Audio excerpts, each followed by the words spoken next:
এখন রাত 10:30। একটু পরেই শুনবেন সর্বশেষ বিশ্ব সংবাদ। আপনারা বিবিসি শুনছেন ঢাকায় FM 100, চট্টগ্রামে 88.8, রাজশাহীতে 88.8। আপনারা যেখানে আছেন, বিবিসি আপনার সাথেই আছে।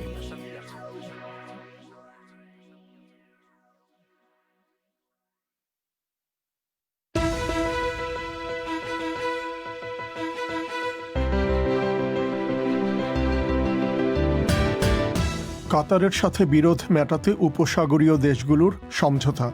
ভারত সরকার বলছে করোনা ভাইরাসের টিকা রপ্তানিতে কোনো নিষেধাজ্ঞা নেই। এর আগে এ নিয়ে বাংলাদেশে বিভ্রান্তি। দুটো দেশের সরকারের মধ্যে এই চুক্তি হয়েছে।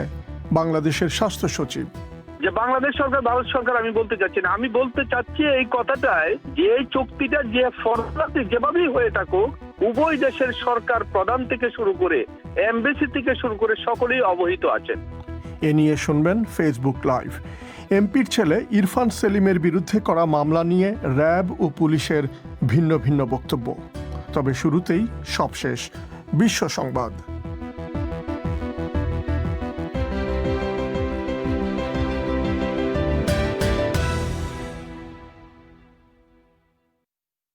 বিবিসি বাংলা বিশ্ব সংবাদ পড়ছি মানসী বড়ুয়া। উপসাগরীয় দেশগুলোর নেতারা সৌদি আরবে অনুষ্ঠিত এক সম্মেলনে কাতারের সাথে কয়েকটি দেশের দীর্ঘদিনের বিরোধ মেটানোর লক্ষ্যে একটি দলিলে সই করেছেন। সৌদি যুবরাজ মোহাম্মদ বিন সালমান একে সংহতি ও স্থিতিশীলতার সমঝোতা বলে উল্লেখ করেছেন। এর আগে মিস্টার বিন সালমান কাতারের emir sheikh Tamim bin Hamad al থানিকে স্বাগত জানান। ৩.৫ বছর আগে সৌদি আরব, সংযুক্ত আরব আমিরাত এবং বাহরাইন সন্ত্রাসবাদে সহযোগিতা করার অভিযোগে কাতারের ওপর নিষেধাজ্ঞা আরোপ করেছিল। যুক্তরাষ্ট্রের জর্জিয়া অঙ্গরাজ্যের ভোটাররা আজ সেনেটের 2টি আসনের খুবই গুরুত্বপূর্ণ এক পুনর্নির্বাচনে ভোট দিচ্ছেন। এই 2টি আসন যদি ডেমোক্র্যাটরা রিপাবলিকানদের কাছ থেকে জিতে নিতে পারে, তাহলে ডেমোক্র্যাটরা সেনেটের নিয়ন্ত্রণ ফিরে পাবে। এর ফলে নবনির্বাচিত প্রেসিডেন্ট জো বাইডেন তার রাজনৈতিক কর্মসূচি বাস্তবায়নে কংগ্রেসের উভয় কক্ষের সহায়তা পাবেন। কিন্তু উভয় পক্ষই এই নির্বাচনে জিততে বিপুল পরিমাণ সম্পদ ব্যয় করছে। কেবল নির্বাচনী বিজ্ঞাপনেই খরচ করা হয়েছে $50 কোটি। ফরাসি সরকার করোনা ভাইরাসের টিকা দেওয়ার গতি আরও দ্রুত করার অঙ্গীকার করেছে। বিরোধী নেতারা বলছেন টিকা দেওয়ার ধীর গতির ফলে ফ্রান্স ইউরোপিয়ান ইউনিয়নের কাছে হাসির পাত্রে পরিণত হয়েছে। স্বাস্থ্যমন্ত্রী বলেছেন, টিকা নেওয়ার জন্য যেসব বিধিমালা ঠিক করা হয়েছিল সেগুলো শিথিল করা হচ্ছে। সুদানের একটি শরণার্থী শিবির ইথিওপিয়া থেকে যাওয়া শরণার্থীতে প্রায় ভরে যাওয়ার পর জাতিসংঘ ৫৬,০০০-এর মতো শরণার্থীকে নতুন একটি শিবিরে সরিয়ে নেওয়ার কাজ শুরু করেছে। জাতিসংঘের শরণার্থী সংস্থা বলছে, নতুন জায়গায় যথেষ্ট তাঁবু বসানো হয়েছে এবং আগামী কয়েকদিনে আরও তাঁবু স্থাপন করা হবে। তারা বলছে, পূর্ব সুদানে এখনও শরণার্থীদের আশা অব্যাহত রয়েছে। চীনের একটি আদালত প্যাঙ্গোলিনের প্রায় $3 কোটি মূল্যের চামড়া বা আঁশ পাচার করার দায়ে 17 জনকে কারাদণ্ড দিয়েছে। পাচারকারী চক্রটি এই প্রাণীর চামড়া শুকনো আদার মতো দেখা যায় এমনভাবে তৈরি করে চীন থেকে নাইজেরিয়াতে পাচার করছিল। কিছু কিছু গবেষণায় বলা হয়েছে, এই প্যাঙ্গোলিন প্রাণীটি থেকেই করোনা ভাইরাস মানবদেহে এসেছে বলে ধারণা করা হচ্ছে। বিবিসি বাংলার পরিক্রমায় আপনাদের স্বাগত জানাচ্ছি। মিজানুর রহমান খান। বাংলাদেশে করোনা ভাইরাসের টিকা রপ্তানি নিয়ে বিভ্রান্তি তৈরি হওয়ার পর ভারত সরকার বলছে যে 2টি ভ্যাকসিনকে জরুরি ভিত্তিতে ব্যবহারের ছাড়পত্র দেওয়া হয়েছে, সেগুলি রপ্তানি করতে কোনো নিষেধাজ্ঞা জারি করা হয়নি। করোনা ভাইরাসের সার্বিক পরিস্থিতি নিয়ে দিল্লিতে এক সংবাদ সম্মেলনে এক প্রশ্নের জবাবে ভারতের স্বাস্থ্য সচিব রাজেশ ভূষণ একথা জানিয়েছেন। এর আগে সিরাম ইনস্টিটিউটের প্রধান কার্যনির্বাহী আদার পুনাওয়ালাও টুইট করে একই কথা জানিয়েছেন। এর আগে অবশ্য তিনি বলেছিলেন যে জরুরি ভিত্তিতে ব্যবহারের ছাড়পত্রের শর্ত অনুযায়ী এখনই তাদের উৎপাদিত ভ্যাকসিন রপ্তানি করা যাবে না। এরপরেই বাংলাদেশে সিরামের তৈরি অক্সফোর্ড অ্যাস্ট্রাজেনেকার ভ্যাকসিন পাওয়া যাবে কিনা তা নিয়ে উদ্বেগ তৈরি হয়। কলকাতা থেকে আরও জানাচ্ছেন অমিতাভ ভট্টশালী। ভারতের সেরাম ইনস্টিটিউটের তৈরি অক্সফোর্ড অ্যাস্ট্রাজেনেকা ভ্যাকসিনটি বাংলাদেশ পাবে কিনা তা নিয়ে উদ্বেগ তৈরি হওয়ার একদিন পরে আজ ভারত সরকার এবং সেরাম ইনস্টিটিউট উভয়ই স্পষ্ট করে জানিয়েছে যে কোভিশিল্ড নামে ওই ভ্যাকসিনটি বাংলাদেশে পাঠাতে কোনো সমস্যা নেই। সোমবার বিতর্কের সূত্রপাত হয় সেরাম ইনস্টিটিউটের প্রধান নির্বাহী অফিসার আদার পুনাওয়ালার একটি সাক্ষাৎকারের পরে। সেখানে তিনি বলেছিলেন যে কোভিড টিকাটি বিদেশে রপ্তানি করার উপরে নিষেধাজ্ঞা আছে, কিন্তু আজ ভারতের স্বাস্থ্য মন্ত্রক করোনার সার্বিক পরিস্থিতি এবং টিকাকরণ কর্মসূচি নিয়ে দিল্লিতে যে সংবাদ সম্মেলন আয়োজন করেছিল সেখানে তারা স্পষ্ট করে জানিয়েছে যে কোভিড ভ্যাকসিন রপ্তানির উপরে কোনো নিষেধাজ্ঞা জারি করা হয়নি। স্বাস্থ্য সচিব রাজেশ ভূষণ বলছিলেন, Union government has not banned the export of any one of the COVID vaccines. That is something which should be absolutely. Mister ভূষণের কথায় দুটি কোভিড ভ্যাকসিনের কোনোটির রপ্তানির ওপরেই কেন্দ্রীয় সরকার কোনো রকম নিষেধাজ্ঞা জারি করেনি, এটা স্পষ্ট করে জানিয়ে দেওয়া দরকার। কেন্দ্রীয় সরকারের দুটো মন্ত্রক এ ধরনের একটা কাল্পনিক নিষেধাজ্ঞা জারি করতে পারে, একটা তার নিজের স্বাস্থ্য ও পরিবার কল্যাণ মন্ত্রক এবং আরেকটি বাণিজ্য মন্ত্রক। স্বাস্থ্য মন্ত্রক অথবা বাণিজ্য মন্ত্রক কোনোটি এ ধরনের নিষেধাজ্ঞা জারি করেনি। এ ধরনের ভুল তথ্য ছড়ানো থেকে বিরত থাকা উচিত বলেও জানান স্বাস্থ্য সচিব রাজেশ ভূষণ। পরে বিবিসিকে দেওয়া এক সাক্ষাৎকারে মিস্টার আদার পুনাওয়ালা বলেছেন যে জরুরি ভিত্তিতে ব্যবহারের যে ছাড়পত্র তাদের দেওয়া হয়েছে তার শর্ত অনুযায়ী দেশে বা বিদেশে কোনো বেসরকারি সংস্থার কাছে ভ্যাকসিনটি তারা বিক্রি করতে পারবেন না। ভারতেও সরকারের হাতেই যেমন ভ্যাকসিনটি দেবেন তারা, তেমনি অন্য কোনো দেশের সরকারি টিকাকরণ কর্মসূচির জন্য ভ্যাকসিন পাঠানোর ওপরে কোনো নিষেধাজ্ঞা নেই। মিস্টার পুনাওয়ালা বিবিসিকে ওই সাক্ষাৎকারটি দেওয়ার আগে ভারতের যে দুটি সংস্থার তৈরি কোভিড ভ্যাকসিন জরুরি ভিত্তিতে ছাড়পত্র পেয়েছে সেই সেরাম ইনস্টিটিউট এবং ভারত বায়োটেক একটি যৌথ বিবৃতি জারি করেছে। সেখানেও বলা হয়েছে যে তাদের উৎপাদিত কোভিড ভ্যাকসিন তারা সারা বিশ্বের মানুষের উপকারে ব্যবহার করতে চায়। সেই হিসেবে বাংলাদেশের কাছে টিকা রপ্তানি করতে কোনো রকম বাধা থাকছে না, কারণ বাংলাদেশের স্বাস্থ্য মন্ত্রণালয়ের কর্মকর্তারা বিবিসিকে জানিয়েছেন যে ভারত থেকে কোভিড টিকা আনার ব্যবস্থাটি বেসরকারি বেক্সিমকো করলেও টিকাকরণ কর্মসূচির অর্থায়ন ও পরিচালনা সরকারই করবে। অমিতাভ ভট্টশালী, কলকাতা থেকে। বাংলাদেশে করোনা ভাইরাসের টিকা আমদানির চুক্তি নিয়ে স্বাস্থ্য মন্ত্রণালয় ও বেক্সিমকোর পরস্পর বিরোধী বক্তব্যে বিতর্ক সৃষ্টি হয়েছে। ভারতের সিরাম ইনস্টিটিউটের সাথে এই চুক্তিটি সরকারের সঙ্গে সরকারের অর্থাৎ G2G নাকি বাণিজ্যিক চুক্তি, সেই ইস্যুটাই এখন বিতর্কের কেন্দ্রে।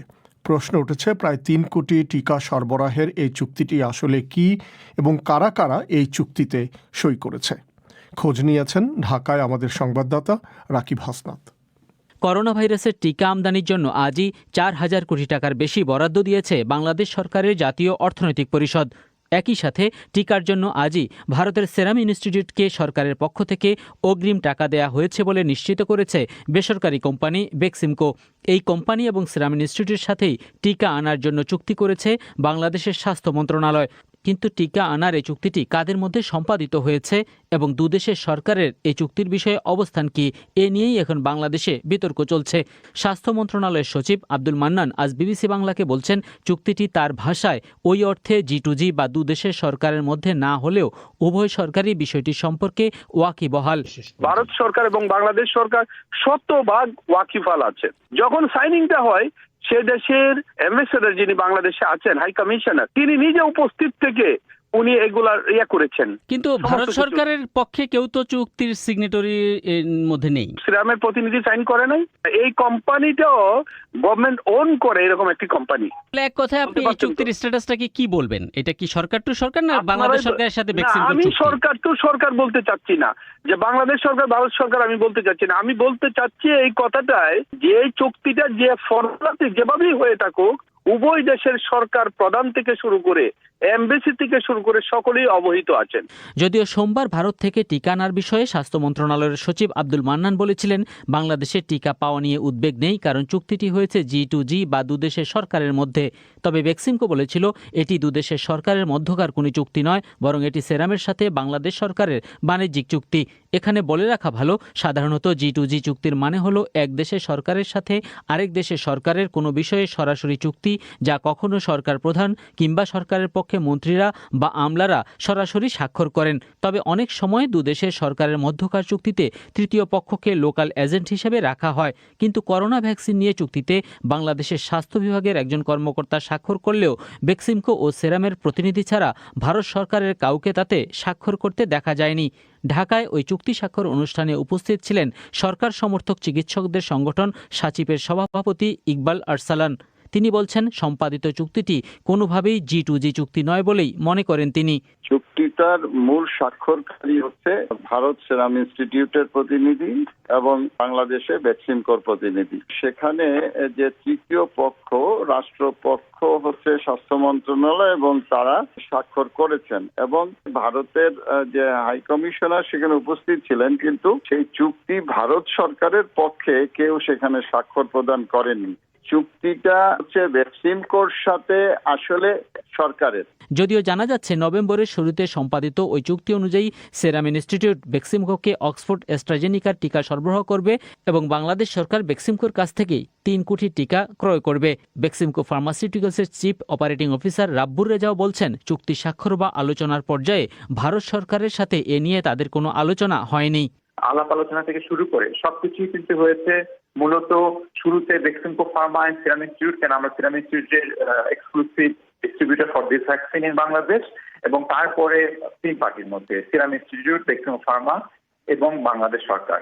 তো এইভাবেই কিন্তু হয়েছে। এখানে ইন্ডিয়ান সরকারের পক্ষ থেকে কোনো ডিসকাশন হয়নি এই চুক্তিটা করার সময়, বা চুক্তি স্বাক্ষরের সময় কোনো রকম ডিসকাশন হয় নাই। যদিও স্বাস্থ্য মন্ত্রণালয় এবং বেক্সিমকো উভয়ই বলছে, চুক্তির স্ট্যাটাস যাই হোক না কেন, তারা আশা করছেন চুক্তি অনুযায়ী ভ্যাকসিন বাংলাদেশ পাবে এবং এই সপ্তাহ নাগাদই ভ্যাকসিনটি বাংলাদেশের রেজিস্ট্রেশনের প্রক্রিয়াও শুরু হবে। রাকিব হাসনাত, ঢাকা থেকে। এ নিয়ে একটি আলোচনা শুনবেন এই অনুষ্ঠানেই আরও কিছুক্ষণ পর। আপনারা শুনছেন বিবিসি বাংলার পরিক্রমা। বাংলাদেশের একজন সংসদ সদস্যের ছেলে মাদক এবং অস্ত্র মামলার অভিযোগ থেকে শর্ত সাপেক্ষে জামিন পেয়েছেন। গত বছরের অক্টোবর মাসে ক্ষমতাসীন আওয়ামী লীগের সংসদ সদস্য হাজি সেলিমের ছেলে ইরফান সেলিমের বাড়িতে অভিযান চালিয়ে র্যাব তার বিরুদ্ধে মামলা করেছিল, কিন্তু পুলিশ চূড়ান্ত প্রতিবেদনে বলছে মামলার এজাহারে র্যাবের দেওয়া তথ্যের সত্যতা পাওয়া যায়নি। ঢাকা থেকে আরও জানাচ্ছেন ফারহানা পারভিন। 2020 সালের 26শে অক্টোবর ইরফান সেলিমের বাড়িতে অভিযান চালিয়ে র্যাব অবৈধভাবে আমদানি করা ওয়াকিটকি রাখার দায়ে 6 মাস ও বিদেশি মদ সেবনের দায়ে 1 বছরের কারাদণ্ড দেয় র্যাবের ভ্রাম্যমাণ আদালত। ঢাকার দক্ষিণ সিটি কর্পোরেশনের 30 নম্বর ওয়ার্ডের সাময়িক বরখাস্ত হওয়া কমিশনার এই ইরফান সেলিমের বিরুদ্ধে অস্ত্র ও মাদকদ্রব্য আইনে 2টি মামলা করে র্যাব। সেই মামলার চূড়ান্ত প্রতিবেদন দিয়েছে পুলিশ।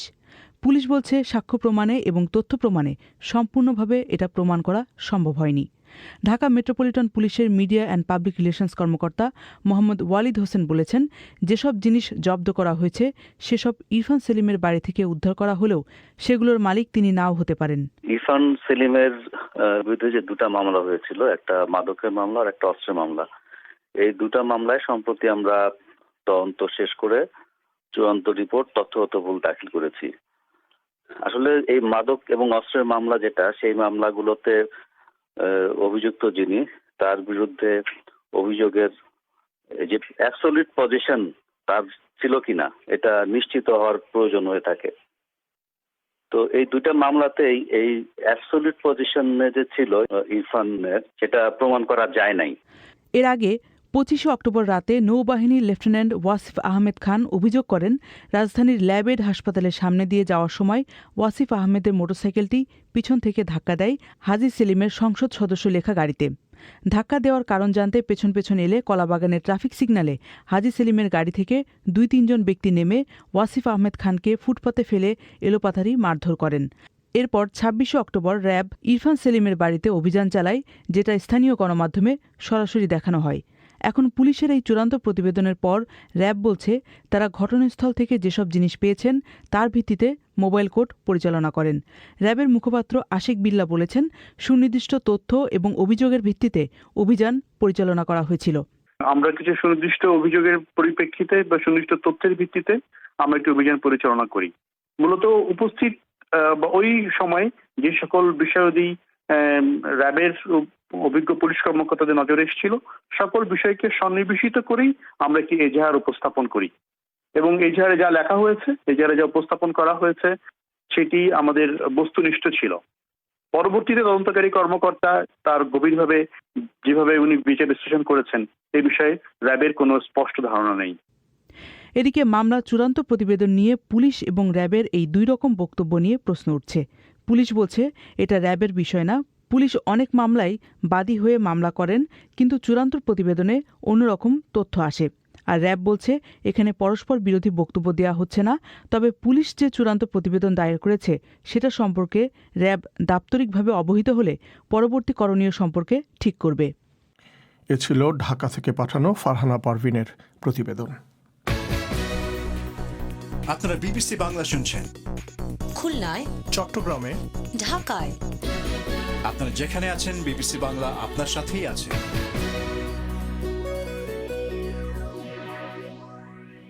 এবারে ফেসবুক লাইভের নির্ধারিত কিছু অংশ বিষয় বাংলাদেশে করোনা ভাইরাসের টিকা পরিবেশন করছেন আফরোজা নীলা। বিবিসি বাংলার লাইভে সবাইকে স্বাগত জানাচ্ছি, আমি আফরোজা নীলা। করোনা ভাইরাস মহামারী মোকাবেলায় বিশ্বের বিভিন্ন দেশ ভ্যাকসিনের জরুরি অনুমোদন দিয়ে এটি প্রয়োগের পথে রয়েছে। যুক্তরাজ্য গতকাল অক্সফোর্ডে টিকা দেওয়ার কার্যক্রম শুরু হয়ে গেছে। আর এরই মধ্যে বাংলাদেশে অক্সফোর্ডে ভ্যাকসিন কবে আসবে এই নিয়ে মানুষের মধ্যে নানা ধরনের প্রশ্ন তৈরি হয়েছে।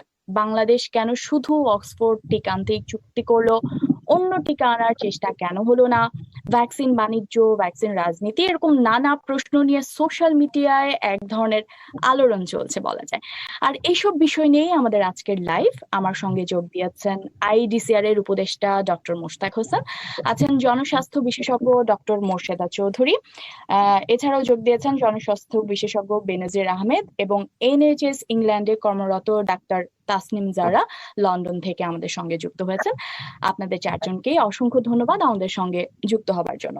আমি শুরুতেই যদি ডক্টর মোশতাক হোসেনের কাছে যাই, যে বাংলাদেশে ভ্যাকসিন কবে আসবে এ প্রসঙ্গে স্বাস্থ্যমন্ত্রী নিজেই বলেছিলেন যে জানুয়ারিতে ভ্যাকসিন আসবে।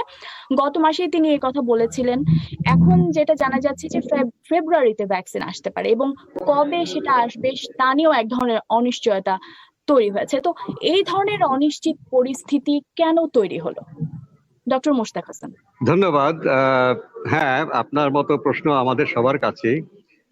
মাননীয় স্বাস্থ্যমন্ত্রী যে তথ্যটি দিয়েছেন সেটি হচ্ছে যারা ভ্যাকসিন সরবরাহ করবে তাদের দেয়া তথ্য অনুযায়ী সেখানকার যে সেরাম ইনস্টিটিউট তারা যেভাবে বলেছে যে ভারত সরকার কবে নাগাদ অনুমোদন দিতে পারে, এর আগে যুক্তরাজ্যের সরকার ঠিক না, যারা এটা নিয়ন্ত্রণকারী সংস্থা, একটা স্বাধীন সংস্থা, সেটি কবে নাগাদ দিতে পারে এবং বাংলাদেশে তার পরপরই আমরা দেব, সেই হিসাব কষেই কিন্তু তিনি বলেছিলেন এবং সেটা তিনি কিন্তু পরিষ্কার করেছেন যে এতদিনের মধ্যে ভারতে অনুমোদন হবে, তারপরে বাংলাদেশ অনুমোদন হবে।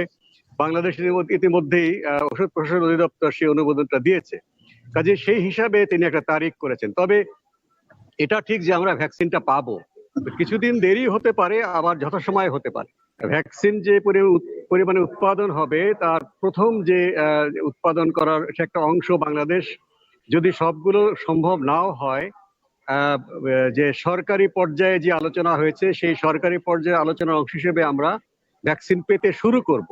তবে 50 লক্ষ ভ্যাকসিন প্রতি মাসে যেটা পাবো সে বিষয়ে আরো বেশ কিছু কাজ বাকি আছে। আমাদের দেশের ওষুধ প্রশাসন অধিদপ্তর অনুমোদন দেওয়ার পরে সেই বিষয়গুলো কাজ করা শুরু হয়েছে। তারিখটা একেবারে কাটায় কাটায় না মিললেও আমরা ভ্যাকসিন পেতে যাচ্ছি, এই বিষয়ে আমরা সরকারের যারা দায়িত্বপ্রাপ্ত ব্যক্তি তাদের কাছ থেকে আমরা নিশ্চিত হয়েছি। মিস্টার হোসেন, বাংলাদেশের মানুষ জানতো যে জানুয়ারিতে হয়তো ভ্যাকসিন আসবে। তো গত কয়েকদিন ধরে আমরা যেটা দেখছি যে সেরামের সঙ্গে যে চুক্তিটি হয়েছে সেটি নিয়েও এক ধরনের প্রশ্ন উঠেছে, যেমন বিশেষ করে সরকারের লোকেরাই বিতর্কে জড়িয়েছেন এমনটা দেখা যাচ্ছে। যেমন স্বাস্থ্য সচিব বলেছেন যে G2G চুক্তি, বেক্সিমকো এজেন্ট। অন্যদিকে বেক্সিমকোর পক্ষ থেকে এমন কথা এসেছে যে বেক্সিমকোর সঙ্গে সেরামের চুক্তি হয়েছে। তাহলে এই চুক্তি নিয়েও তো প্রশ্ন উঠছে মিস্টার হোসেন। না, এটা তো দুজনের কথাই কিন্তু মানে কোনোটাই ফেলে দেওয়ার মতো না। সরকারের পর্যায়ে আলোচনার মধ্য দিয়ে চুক্তিটা ত্বরান্বিত হয়েছে। এটা ঠিক যে বেসরকারি পর্যায়ে বেক্সিমকো এ বিষয়ে উদ্যোগ নিয়েছে তাদের যে বাণিজ্যিক কার্যক্রম আছে সেই বাণিজ্যিক কার্যক্রমের অংশ হিসেবে, এবং বেক্সিমকো সরকারের কাছে তারা অ্যাপ্রোচ করেছে যে সরকারি পর্যায়ে যদি আলোচনা হয় এবং রাজনৈতিক পর্যায়ে সিদ্ধান্ত হয় তাহলে ভ্যাকসিনটা পেতে সুবিধা হবে। এই যে চুক্তির বিষয়ে যেটি বলছেন যে দুই দেশের সরকারের সঙ্গে কথা হয়েছে, তাহলে এটা কি G2G চুক্তি নাকি বাণিজ্যিক চুক্তি হিসেবে ধরবো আমরা? আমি ঠিক কারিগরি ভাবে হুবহু বলতে পারবো না, আমার মনে হয় দুটোই। বেক্সিমকো এই বিষয়ে উদ্যোগ নিয়েছে, এই বিষয়ে কোনো সন্দেহ নেই। সেই উদ্যোগের সঙ্গে সরকার যুক্ত হয়ে এটি সরকারের সাথে সরকারের চুক্তিতে পরিণত করেছে, কারণ অনিশ্চয়তা দেখা দেওয়ার পরে সরকারি লেভেলেই কিন্তু যোগাযোগ করা হয়েছে, বেক্সিমকো যোগাযোগ করেছে। আমি যদি চুক্তিটির বিষয়ে একটু উল্লেখ করি, যে চুক্তিটি হয়েছিল গত মাসে, যে ত্রিপক্ষীয় চুক্তিটি এসেছে, যেটি আমরা জানতে পেরেছি যে সরকারি স্বাস্থ্য মন্ত্রণালয়, সেরাম ও বেক্সিমকোর মধ্যেই চুক্তি হয়েছিল, সেখানে ভারত সরকারের কোনো স্বাক্ষর নাই, তাহলে G2G কেন বলা হচ্ছে না? ভারত সরকার মানে সেরাম ইনস্টিটিউট তো মানে ভারত সরকারের অনুমোদন নিয়েই সেটি করেছে, এবং এখানে ভারত সরকারের প্রতিনিধি হিসেবে ভারতীয় হাইকমিশনের উচ্চপদস্থ কর্মকর্তারা উপস্থিত ছিলেন। কাজেই এটি একেবারে সরকারের বাইরে হয়েছে বলার কোনো উপায় নেই। এবং আমি যেটা বলেছি যে এই যে গত 24 ঘন্টা যে অনিশ্চয়তা, সেখানে সরকারি পর্যায়ে কিন্তু আলোচনা করে সেই অনিশ্চয়তা দূর করার চেষ্টা করা হয়েছে। আমি যদি এই পর্যায়ে বেনজির আহমেদের কাছে যাই, যে করোনা ভ্যাকসিন বাংলাদেশে কবে আসবে, চুক্তি, এই যে এক ধরনের বিতর্ক, এক ধরনের অনিশ্চয়তা তৈরি হয়েছে, এই সার্বিক পরিস্থিতিটাকে আপনি কিভাবে দেখছেন? গতকাল থেকে যেটা শুনছি, এটা একটা ককটেল ধরনের মানে মতামত শুনছি। এখানে ককটেল ধরনের মতামত হওয়ার কোনো সুযোগ নেই।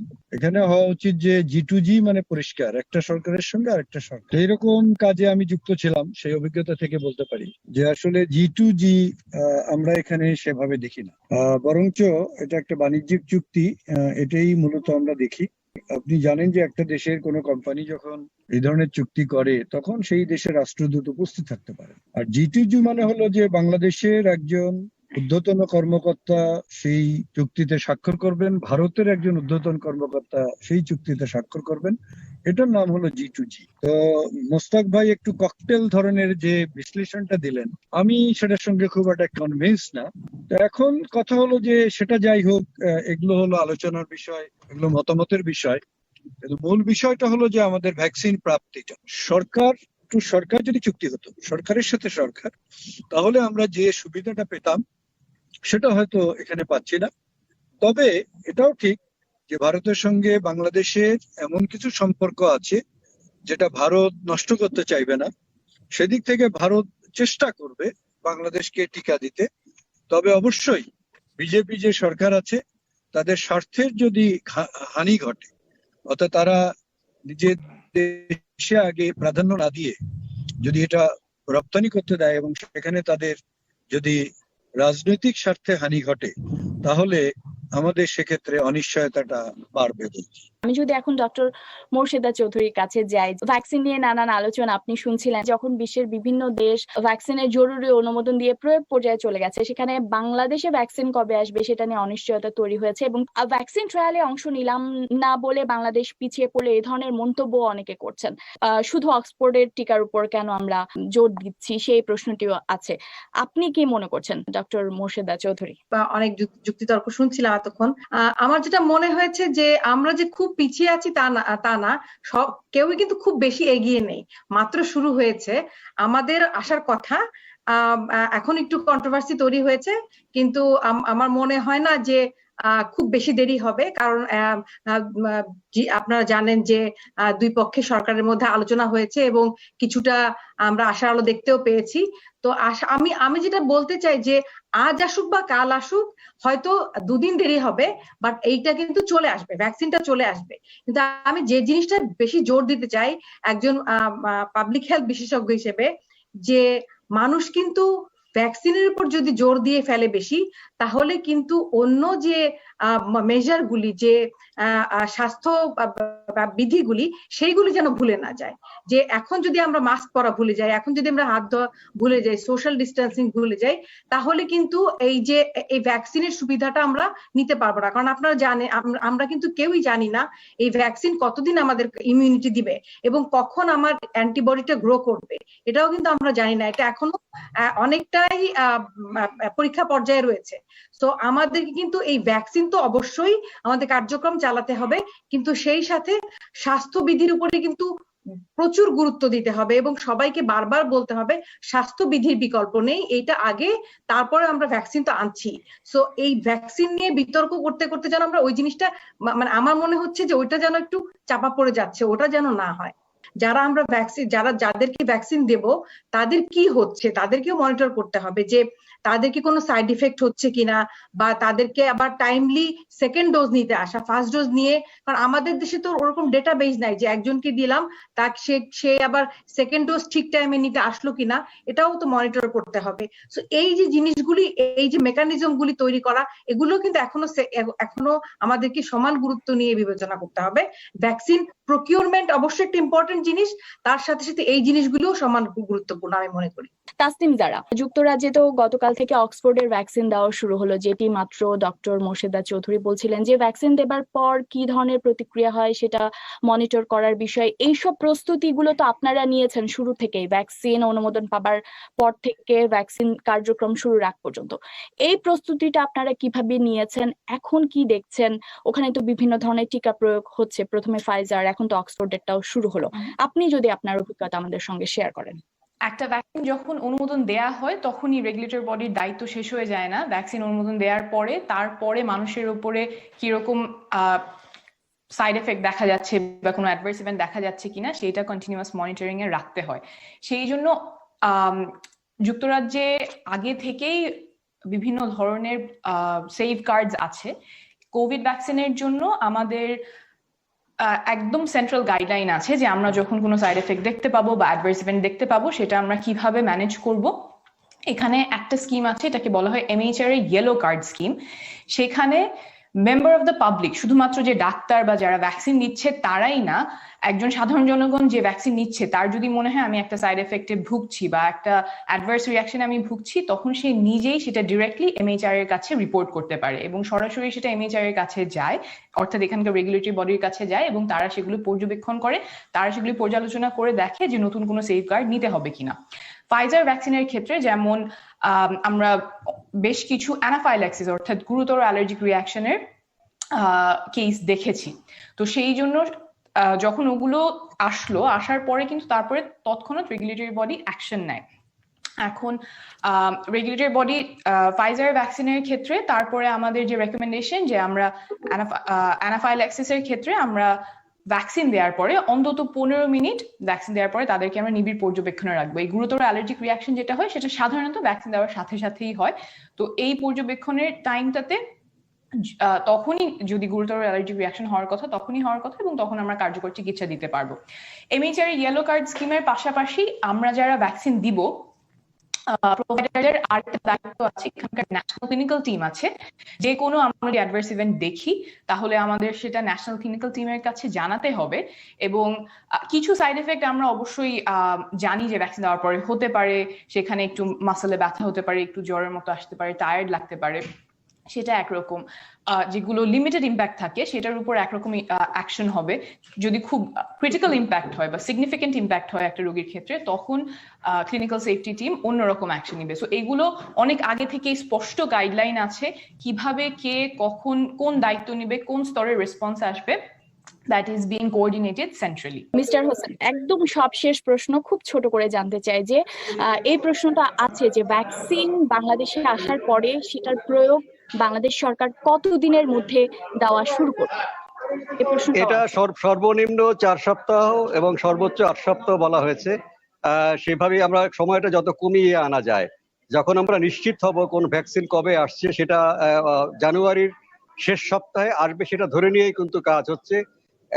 4 সপ্তাহের মধ্যে একেবারে বাস্তবে ভ্যাকসিনটা প্রয়োগ করা যায় কিনা সেই পরিকল্পনা কিন্তু আমরা করছি। কিছুটা সময়ের চেয়ে বেশি লাগতেও পারে। মানে এত সময়, 4 সপ্তাহ মানে 1 মাস বা তারও বেশি সময় কেন লাগতে পারে? কিন্তু সরকার তো সবসময় বলে আসছে আমরা প্রস্তুত। একেবারে সরাসরি ভ্যাকসিন আসছে সেই তারিখটা জানছি না, সেই তারিখটা জানার পরে 4 সপ্তাহ লাগবে। কিন্তু আমাদের বিমানবন্দরে ভ্যাকসিন আসার পরে অকুস্থলে পৌঁছে যাবে হয়তো 24 ঘন্টা 48 ঘন্টার ভেতরে, এবং তারপরে হয়তো আমাদের অল্প সময় লাগবে ভ্যাকসিনটা প্রয়োগ করার জন্য। সেই কাজগুলো এখন চলছে। এই প্রস্তুতিটা যত আমরা মহড়াও দেওয়া হবে, আমাদের মহড়াটা এখনো দেওয়া হয়নি, সেই মহড়া দেওয়ার পরে আমাদের সময়টা আরো কমে আসবে। শুনছিলেন বিবিসি বাংলার ফেসবুক লাইভের রেকর্ডকৃত কিছু অংশ। পরিবেশন করলেন আফরোজা নীলা। শেষ করার আগে এখনকার সংবাদ শিরোনাম। কাতারের সাথে দীর্ঘদিনের বিরোধ মেটাতে উপসাগরীয় দেশগুলোর সমঝোতা। ভারত সরকার বলছে করোনা ভাইরাসের টিকা রপ্তানিতে কোনো নিষেধাজ্ঞা নেই। এর আগে এ নিয়ে বাংলাদেশে বিভ্রান্তি তৈরি হয়েছিল। আর বাংলাদেশে একজন এমপির ছেলে ইরফান সেলিমের বিরুদ্ধে করা মামলা নিয়ে র্যাব ও পুলিশের ভিন্ন ভিন্ন বক্তব্য। এরই সাথে শেষ করছি আজকের অনুষ্ঠান। আমাদের পরবর্তী অধিবেশন আগামীকালের প্রবাহ শোনার আমন্ত্রণ জানিয়ে বিবিসির লন্ডন স্টুডিও থেকে আমি মিজানুর রহমান খান আজকের মতো এখানে বিদায় নিচ্ছি। ধন্যবাদ ব্যস্ততার মধ্যেও আমাদের অনুষ্ঠান শোনার জন্যে। নিরাপদে থাকবেন।